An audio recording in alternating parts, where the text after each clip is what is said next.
Welcome to the Banker Lamp. Please enjoy the video. In this video, I will explain how to make broth with bouillon cubes.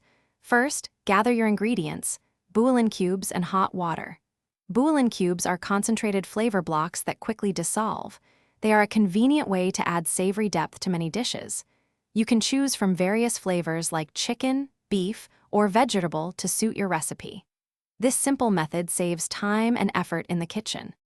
To begin, bring the appropriate amount of water to a boil. Most bouillon cubes are designed to make 2 cups of broth per cube. Carefully drop the bouillon cube into the hot water. Stir continuously until the cube completely dissolves, ensuring a smooth and consistent broth. This usually takes about 1 to 2 minutes. Your flavorful broth is now ready to use in your favorite recipes.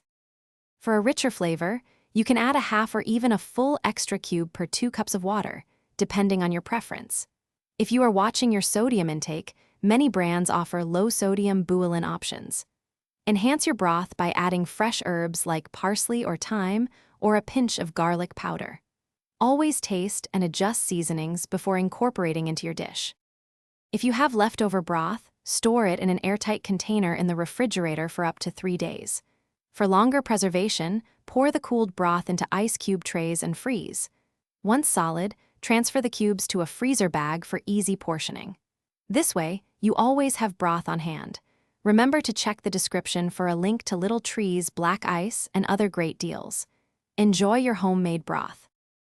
Thanks for watching. If this was helpful, leave a like and consider subscribing. See you next time.